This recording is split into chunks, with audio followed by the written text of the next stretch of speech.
Meus queridos irmãos, a paz do Senhor Jesus Cristo, que, que a graça de Deus esteja sobre todos nós, né, irmãos? E nós estamos dando continuidade à nossa série, que tem como intitulada por Dificuldades Bíblicas.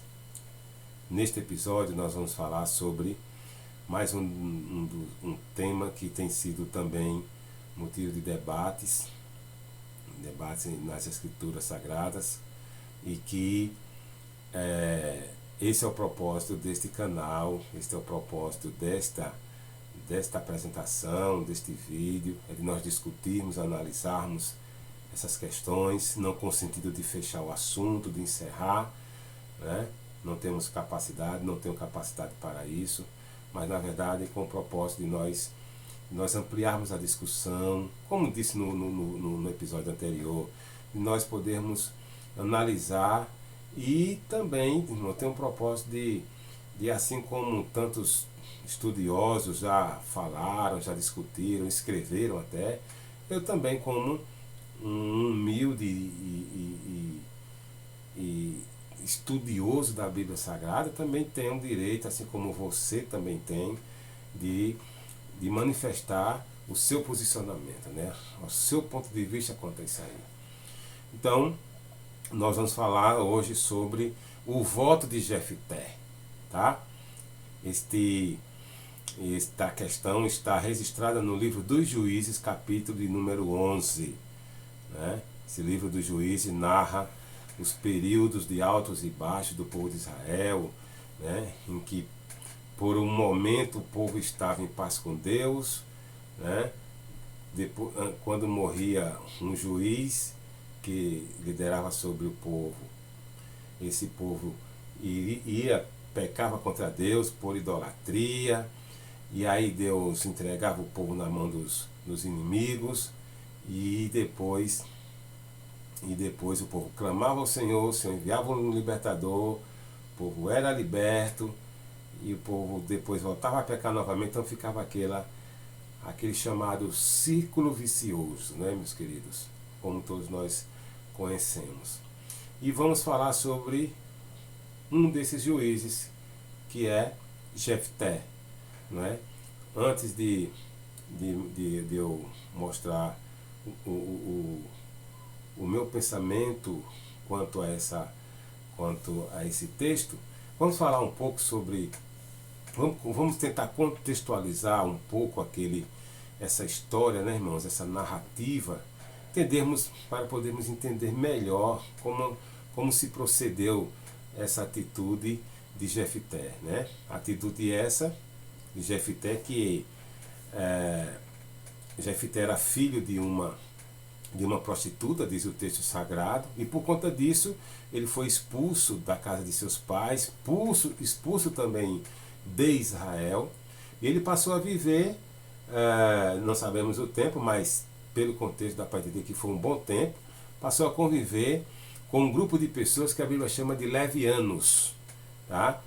E é consenso entre os estudiosos de que esses levianos eram um grupo de ladrões, de salteadores, de bandidos que perambulava, peregrinava pelas terras de Israel, pela terra dos amonitas, dos moabitas, né? Assaltando e cometendo vários tipos de crimes, né? Um dos teólogos que vai apoiar essa ideia é o Dr. Russell Champlin, quando ele diz que Jefté se tornara um tremendo saqueador, né? Então, essa era a vida de Jefté, ficou ausente da comunidade de Israel, do povo de Deus, e passou a viver no meio dessa bandidagem, certo?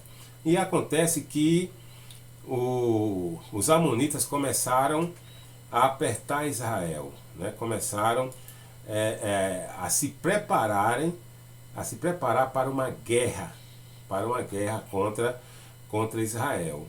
E naquele momento não tinha quem liderasse o povo de Israel para a batalha. Quem é que eles vão buscar? Jefté, aqueles que eles haviam expulsado, né? Quem vai de fato convidar Israel para convidar Jefté para liderar Israel contra os amonitas são os anciãos de Israel, né? A liderança de Israel, do povo de Israel. Eles vão até Jefté e Jefté diz como é que vocês me expulsaram e agora vocês vêm a mim. Ou seja, então por esse texto dá para entender que Jefté foi expulso não apenas pelos seus parentes de sangue, mas também pela própria liderança do povo de Israel, né? Então Jefté passa isso em rosto lá com eles. Mas eles, precisando, necessitando, eles insistem com Jefté, e Jefté vai com uma condição: se eu vou agora, eu vou liderar sobre Israel, não apenas na guerra, mas quando terminar a guerra, eu também continuo liderando. Essa é a minha condição. E eles aceitam, né? E acontece que Jefté vai à guerra com os amonitas, né? Contra os amonitas, ele vence os amonitas. Primeiro ele tenta resolver isso na base da diplomacia, mas o rei de Amon, ele não cede, né? Então há a guerra. Jefté, antes da guerra, Jefté faz um voto. Ele faz um voto ao Senhor. Ele diz: Senhor, se tu me deres os amonitas em minhas mãos e eu voltar em paz, né? Aquilo que sair, ou aquele que sair da minha casa em minha direção, eu oferecerei em holocausto. Está lá no versículo de número 30. Eu oferecerei em holocausto, né? E acontece que Jefté vai à guerra, Deus lhe dá vitória. Quando Jefté volta, quem é que sai ao seu encontro? Sua única filha. Sai dançando, né, com adufes, cantando, dançando. E Jefté começa agora a se lamentar, se desespera, né, fica angustiado por aquela situação. Sua filha pergunta o porquê e ele diz, e ela simplesmente diz: pai, meu pai, cumpra em mim o teu voto, né? Cumpra o seu voto em mim. E aí ela pede para passar alguns meses com suas amigas nas montanhas para chorar a sua virgindade, ou seja, porque ela teria que morrer virgem, né? Sem filhos, sem se casar. Então esse é o contexto, meus queridos. Este é o cenário daquele momento, não é? Então a grande questão é: Jefté ofereceu sua filha em holocausto, sacrificou, a matou ou não, né? Então, os que dizem que Jefté não matou se fundamentam no fato de que Deus não aceita sacrifícios humanos. Isso é verdade, a Bíblia rejeita isso aí. E os que defendem que Jefté de fato ofereceu sua filha em sacrifício, em holocausto, eles simplesmente, um dos seus argumentos é que, pela leitura natural do texto, entende-se que ela foi sacrificada, né? Os que dizem que não, vão dizer que o sacrifício que Jefté fez com sua filha foi ela permanecer sua vida todinha sem se casar e sem ter filhos, que isso era uma desgraça, era uma maldição na comunidade de Israel daquele período. Então, meus amados, essa é a questão, essa é a divisão teológica que existe entre os estudiosos, tá? E eu quero aqui, meus amados, revelar, manifestar o meu posicionamento em favor do sacrifício literal da filha de Jefté em holocausto, né? Eu acredito que ela foi oferecida, sim. Ela não foi apenas uma questão dela chorar sua virgindade, de viver solteira até morrer, né, de velhice, não, mas que ela foi oferecida sim. E aí eu vou apresentar alguns argumentos, tá certo? Alguns argumentos que fundamentam este pensamento, né? Primeiro, irmãos, o primeiro ponto que apresento é que Jefté, ele, durante o período que ele foi expulso de Israel, da sua casa, ele aprendeu costumes cananeus, tá certo?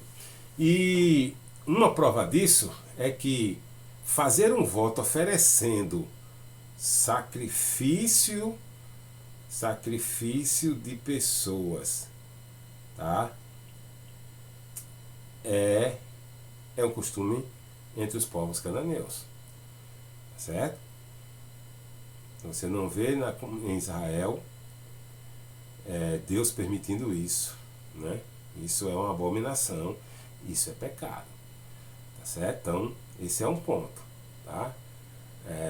Você vê vários tipos de votos na Bíblia Sagrada, mas você não vê nenhum voto, nem sequer de sacrifício de animais, né? E a ideia de Jefité não era um sacrifício de um animal, mas era um sacrifício de, de pessoas. Porque o texto é bem claro no versículo 30, capítulo 11 de Juízes. Ele diz assim: aquele que saindo da minha porta me sair ao encontro, tá? Então deixa eu ler aqui em uma outra versão. Outra versão, ele diz o seguinte, ó. Juízes, capítulo número 11, versículo 31. Na versão NVI diz assim: aquele que vier saindo da minha porta, da porta da minha casa, ao meu encontro, não pode ser um animal, né? A ideia dele aqui é de pessoa, certo? Então, esse é um costume cananeu, não era um costume judaico, tá certo?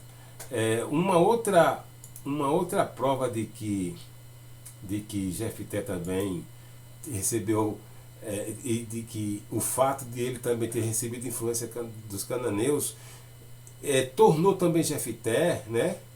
O fato também de passar todo esse tempo fora de Israel tornou Jefté um tanto ignorante às leis de Deus, às leis de Moisés, tá certo? São ações de Jefté que demonstram essa ignorância à lei de Deus, ou também até mesmo algumas informações concernentes aos povos cananeus, né, que estão registrados na Bíblia Sagrada. Um exemplo disso é que quando Jefté envia mensageiros para, de forma diplomática, tentar convencer ele para não ir para a guerra, na sua conversa, Jefté vai chamar o Deus dos Amonitas de Camos, ou Quemos, como queiram, seja lá qual for a versão, tá certo?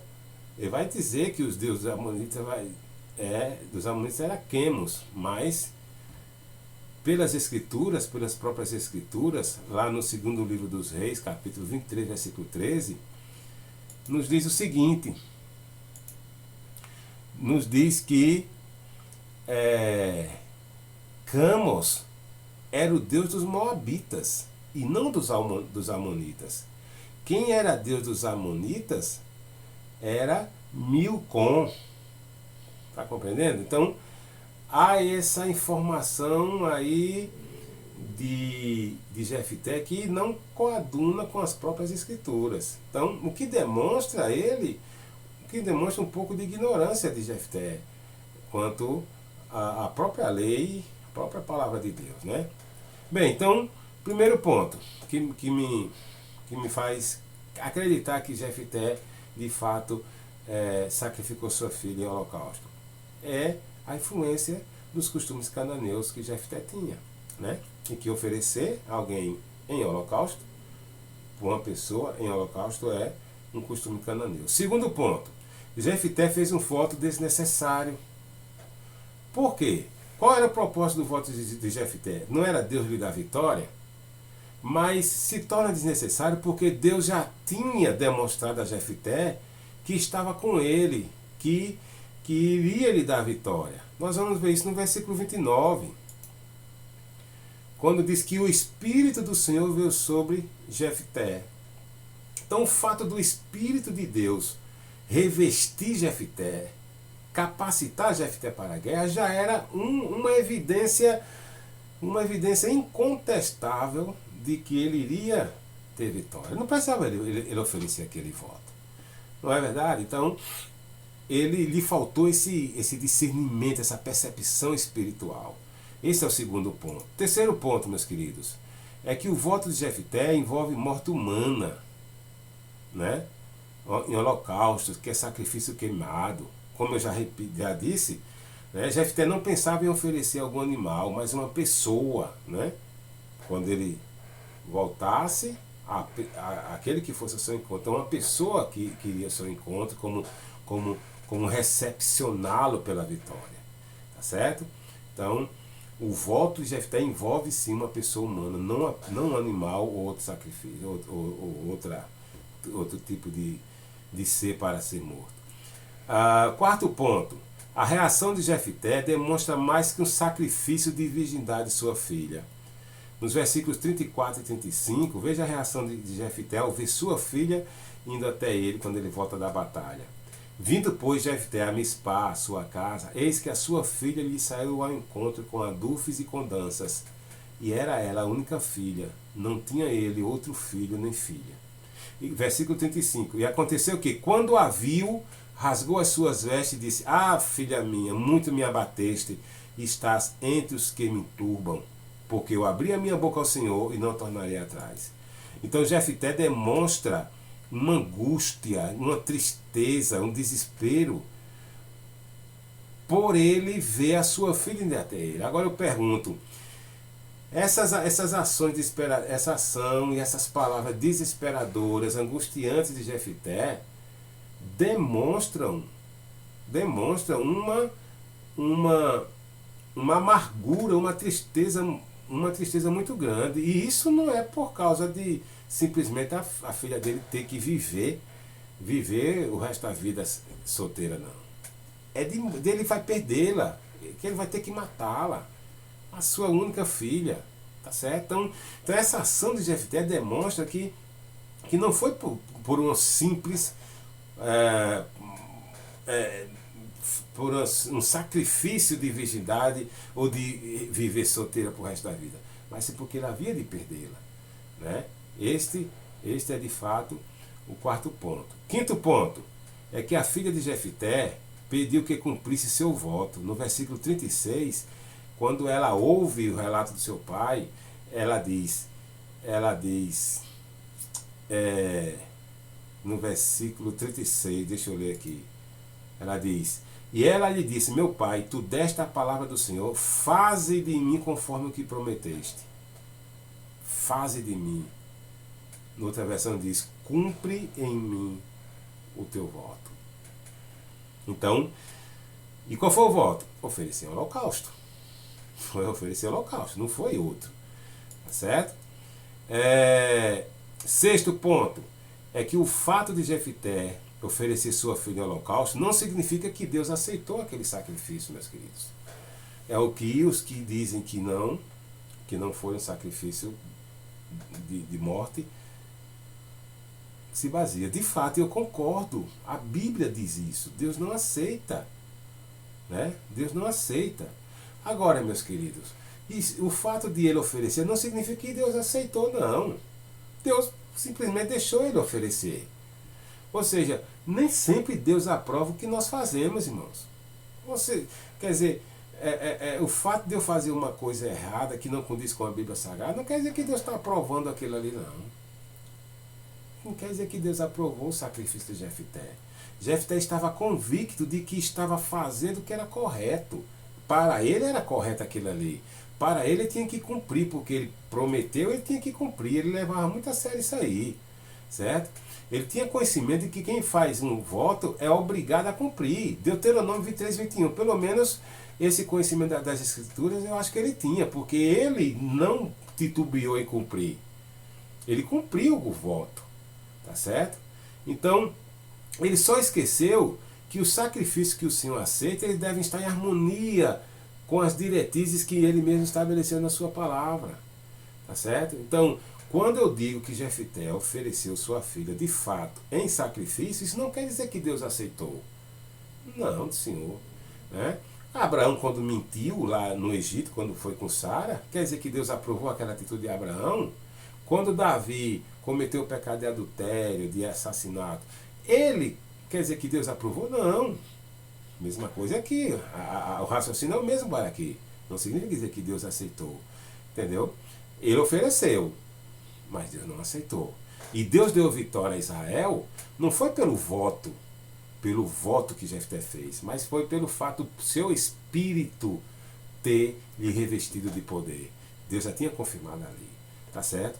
E por fim, aí eu analiso. O voto poderia ser anulado, uma vez que Jefté fez. Então, eu vou citar aqui o que Champlin escreve em seu comentário. E ele diz que o voto sim poderia ter sido anulado. Por dois motivos. Em primeiro lugar, o voto contradizia a lei de Deus.